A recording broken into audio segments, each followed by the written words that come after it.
All right, take 15 or whatever. Bear with me. I usually get these out relatively quickly, and probably my lack of editing demonstrates that, but I like to just have it out, and for some reason I keep messing everything up this evening. Jared Martin, Katie Saylor, Ike Eisenman, Carl Franklin, the incomparable Roddy McDowall, 1977's one-season series, The Fantastic Journey. You can't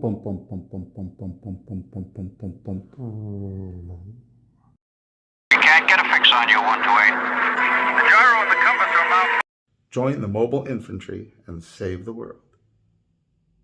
Different movie entirely, of course, but I love the shirt.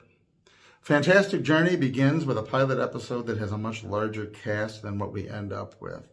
A man and his son and his wife and Susan Howard, who's a graduate assistant, I think. Carl Franklin, who's a medical doctor. All of these men with a captain and a sailor, they're on this ship. They end up in the Bermuda Triangle. They end up wrecked on an island. And on that island, they discover they are still inside the magnetic temporal vortex space-time anomaly that had caused them to crash. The island exists in a place on Earth that puts it between time zones. As you travel around the island, different parts of the island exist at different times simultaneously. It really is a brilliant sort of science fiction plug. It's a great way to set up for a series if you're not traveling to strange new worlds, if you're not doing what a lot of other shows were doing, sci-fi and otherwise, like Kung Fu, Starman would later, traveling from place to place and meeting new people would be this common paradigm of the Incredible Hulk, later Highway to Heaven. I mean, it's a common thing. And what a way to cut down on special effects, even though they'll have a lot of effects in the show. Keeping them on an island, walking from zone to zone, means you don't have a ship, you don't have a time machine, you essentially are able to get by lower budget. Some of that becomes obvious in episodes where they go to a circus, for example. Depending on the time frame, it's pretty easy when they're in the 1600s section of the British to dig up all sorts of costumes that are used by the studio for other period pieces. So it makes sense. They are stranded on the island. They're going to be traveling from zone to zone. They do hear about a place. There's a mythological place at the end of your travels, Evoland, where they have a machine or a technology or a portal. There's something there that will give you the ability to return to your own time frame permanently, to get off the island and out of the zone. So after they are wrecked on the island, we get the introduction of Varian, a human from the future who's been trapped on the island. He has an interesting weapon that it looks like it's a tuning fork, I call it. It looks a little bit like a horseshoe on a handle. It allows him to as a conduit for energies that he emits, that he uses for a variety of purposes, which is really a neat God in the machine mechanism to heal people, zap bad guys, or whatever they need them to do. So they will travel from place to place, meeting people in different time periods with different issues at different levels of development, at different levels of experiencing new sci-fi, also adventures along the way. The really clunky thing is the rapid change in cast. Suddenly there's a letter as soon as they arrive in episode 2 at Atlantis. The Atlanteans have a letter from Dad that lets Ike Eisenman's character know that his dad and the rest of the missing cast members were returned to Earth in the regular time frame. They've gone home to live happily ever after thanks to an Atlantean machine. The Atlanteans tell them that they will recharge the machine and then they will send everyone else there home. But of course, that is a lie. They are looking to use the boy as the source to suck dry of energy to keep their city, Atlantium in this version, going. And it feels really strange to lose those cast members, not because you have that many cast members, you want to introduce more unusual ones, you cut them out.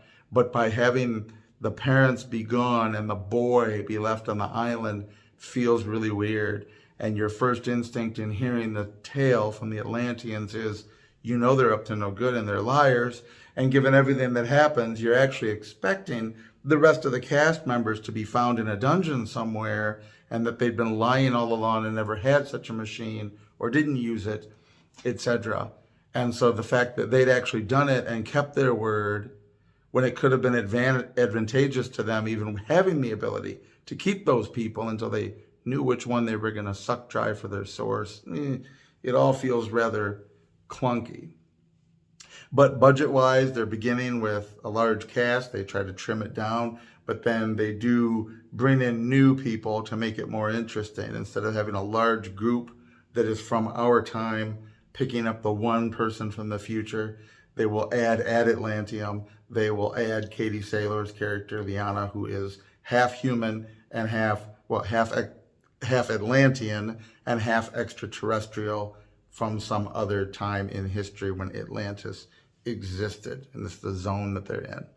Later on, they will encounter Roddy McDowall's character in a situation where he is running an android colony, and it's a nice science fiction glimpse, even though he is actually from before their time, slightly the 1960s as it's addressed, but he's able to operate this technology and is a genius. And Roddy McDowall is just an amazing actor. He's been in all sorts of things over the years.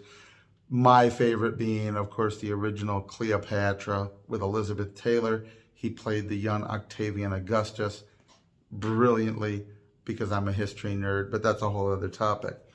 So they ditch a bunch of the cast members that are potentially redundant because they're all from our time, looking at things from our perspective, give us more diversity and interesting characters. They do have a physician with them. But it always feels weird that the boy is traveling with all these people and his parents had left him. And it feels weird to write them out in that fashion. And it never really gets over that, I think. The show goes on to have a lot of very impressive guest stars. Joan Collins, who almost a decade before had been on Star Trek when she was really young.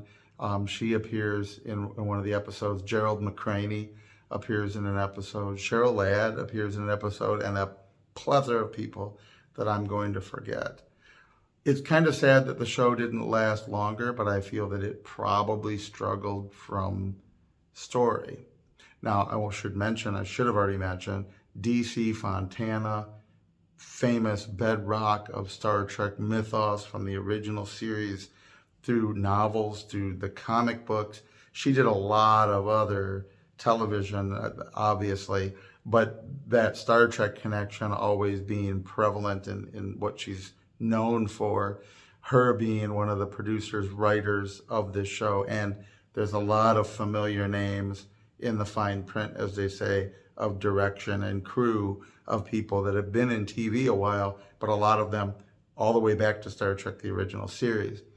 And so at some level, this is like right up their alley, doing this episodic television where you're going to strange new worlds. You're going into another zone each week, and you have the whole cosmos of science fiction, past, present, future, to put into any of those zones. And yet they seem to have fallen into a bit of a rut. And I don't know if this is a production crunch, not enough diversity of writers on staff or what.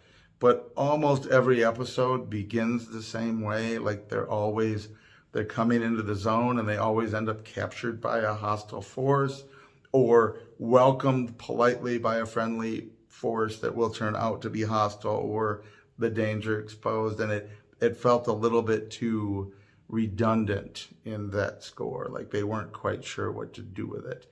And I think as it went forward towards the end of that first and only season, the last two episodes cut out Katie Saylor's character altogether, although they mentioned that she had stayed behind to help someone out in a previous zone and then didn't mention her, I think, at all in the final episode.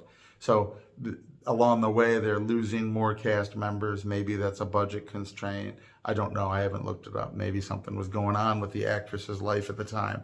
But as the series progresses, it feels more and more redundant.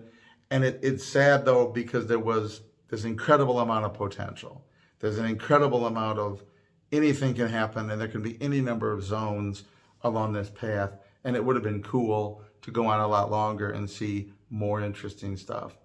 Besides DC Fontana, you're as big a nerd as I am, the sound effects, a lot of the special sound effects are actually directly lifted from Star Trek. In more than one zone, we hear the red alert alarm from the Enterprise. There's computer rooms where we hear the bridge of the Enterprise from the original series is the noise that we're hearing in the background, which also was true. I just discovered I was watching the Spider-Man television series from 1977 and 78, and there was a computer room with exactly that bridge noise with a little hint of the Nomad computer. But be that as it may. So there's a lot of this connection. You notice costumes. There's a lot at Atlantium. There's a lot of similarity in costume and setting. I guess it was filmed at the same hotel as Buck Rogers, but the costumes and that hotel, the overlap with the uniforms and the hotel, and the connection with Logan's Run, the movie and the TV series that I've talked about previously. And so, as I say, with all these different zones and all these different possibilities of costume and uniform, you see things that you've seen before. Probably those British and those pirates, you've probably been in a lot of different shows, you just don't notice it as much as you do that the sci-fi uniform looks very similar to that in Logan's Run. So the series was very good, I think. It was entertaining enough that I watched it all, and I would have liked to have seen more, but it was definitely hampered by some of the stories. You're like, why aren't we doing better than this? Or why did we get something this cliche? And again, timing, scheduling, production, all of that might have been a factor, but it felt like it had so much more potential than what we got, but it was enjoyable the way it was, and it's too bad there's not more. So go check it out. And when I found it, it was free, not always as clear as you'd like, but it was free on YouTube. The Fantastic Journey. Peace and long life.